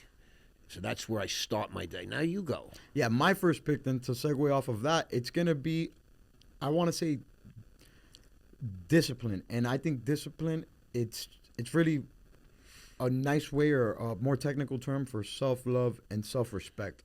Because the truth is, lifelong fat kid growing up my whole life, it wasn't until I started taking exercise. Yeah, it wasn't until I started taking exercise more seriously after high school that I realized, okay, this is affecting my entire life, not just how I feel about myself confidence-wise, how I perform the pull-up bar or in sports. This is how I work in school. This is how I write my songs. This is how I feel. This is how I think. This is how I... And it's not even just the results. It's really just the fact of doing it. It's the fact of, okay, I got this done. Even if nowadays, based on my sales life, podcast life, I have to work out at night. Just there's no other way. I don't have the time to do it. But it's just the fact of doing it. The fact of knowing, hey, I gotta go, even if it's for the hour. It's that self-love and that ability to build on that every day. That is, it's exponentially what it's done for me, and the self-belief that it creates, and the ability to accomplish anything. It's similar to how you said, I have this list and I hammer at those things until it gets done. That's what discipline really is. And it could be something as simple as brushing your teeth twice a day, 3 times a day, after every time you drink a cup of coffee. It could be something as simple as making your bed every single morning. One of my favorite quotes, you can't change the world until you make your bed every single morning. Interesting. Yeah. I've seen that a lot. I would say like this to you, I still about having a routine, right? I have a routine. Sticking to the routine is discipline. Facts. It's great. One thing I got to do this. Well, you have to stick to that routine. That's what discipline is. It is not just it is self-love. Yeah. It's about self-esteem, and I talk about this in Rock Solid. The world does not owe you self-esteem. It's one of the only things you can't buy. Yeah. You can't finagle. You can't shyster. You can't get on the hot market. Can't steal it. Nobody owes it to you. In fact, all those things, those shortcuts, diminish your self-esteem. Exactly. They take it out of you. Self-esteem is by doing one esteemable thing at a time. Yep. So when you have a routine, it says, I'm going to wake up at 6, and you get up at 6, you don't hit snooze and get up by 7:15. You get up at 6, you might feel like shit, but you don't understand. You just put $1 in your self-esteem account. You are banking esteem. Wow. You have to do esteemable things as small as they are. just like opening the door from somebody, showing up on time, being pleasant. Builds that stock. It builds that not for the whole world, your own perception of yourself. You're building yourself. Yes. You're making yourself a more important, more beloved person by yourself. Nobody really cares what you say or what you do except you. The only person that actually listens to everything you say is you. In fact, Einstein posited that every single thing you say and you hear and you do and you smell and you taste, that anything that involves all five senses is recorded in your brain from the second your brain is formed in the womb till the time you die. It's recorded in your ability to recall stuff. That's where your level of intelligence comes in, right? They say we, as human beings, we use 7, 8, 9% of our intellect, meaning our ability to recall. Einstein, they said maybe 13%. Isaac Newton, maybe 15%. All these different things. But I agree with that. Discipline is executing on your routine. And it makes you. I feel great when I do something. Yeah. I knew Nelson was coming up. I knew you guys were coming up. I went to the doctor and I said, I got to go to the bank. It's on my list. Discipline to prepare. And today's Monday. I have all week to do it. I didn't have to run for anything in particular, but I said, I'd love to just get it off my list. To me, getting something off my list is a sense of accomplishment.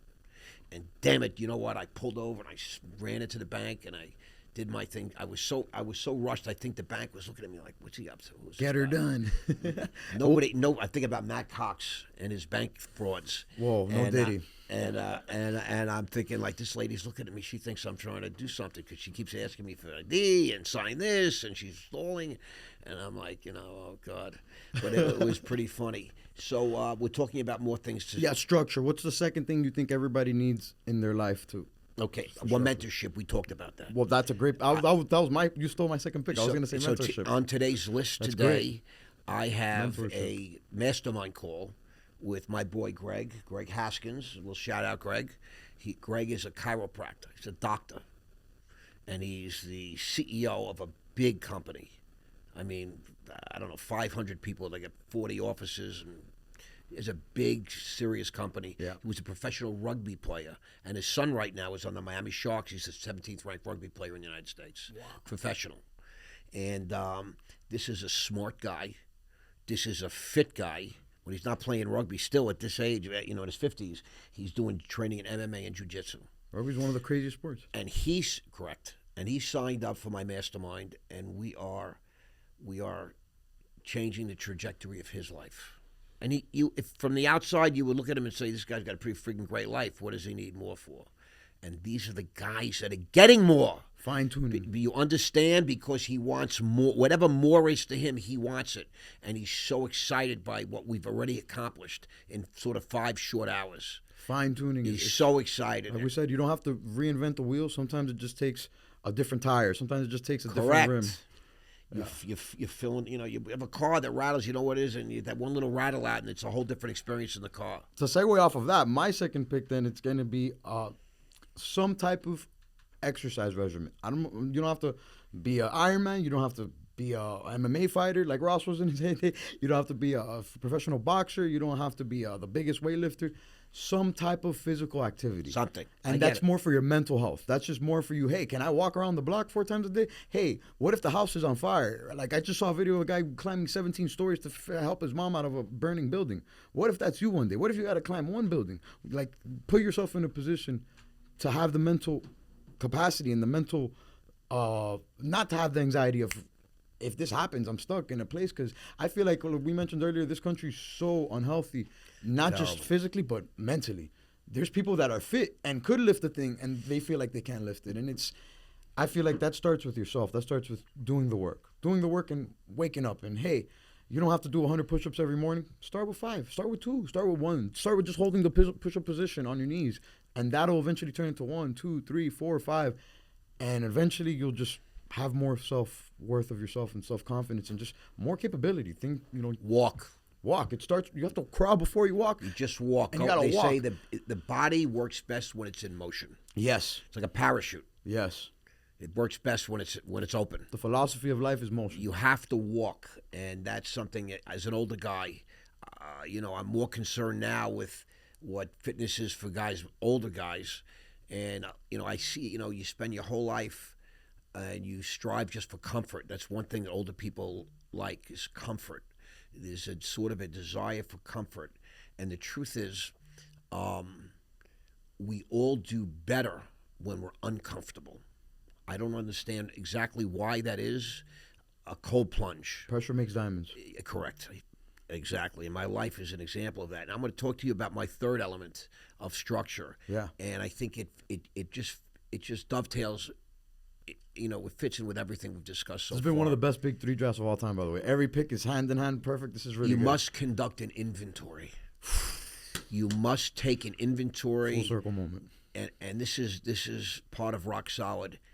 Every day, when you're in bed, at the end of your day, you can't just say, well, I'm too tired. I rushed here, I rushed there. I'm just going to bed. I want to crash.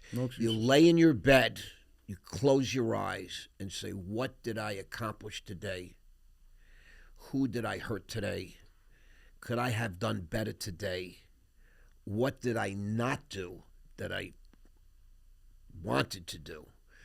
Take an inventory.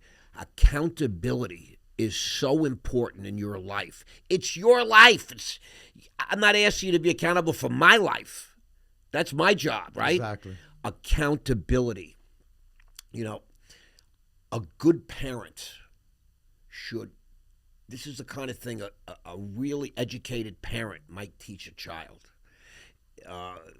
When I was a young guy, I wouldn't understand that, but and I was sober and I was successful and I had a lovely young wife. She holds everybody accountable, Stephanie. She's an Italian stacca, a real old school controlling parent that wants to be involved in every aspect of her family's lives, come hell or high water. And I love her for that. But she, I take inventory and I teach how to take inventory, moral inventory, about right or wrong, too. And it sounds funny from a guy like me talking, coming out of prison, all these different things. But even in prison, I took an inventory. And I hold myself accountable. And it's very, very important that if you're looking to improve your life, don't skate. Don't let yourself off easy.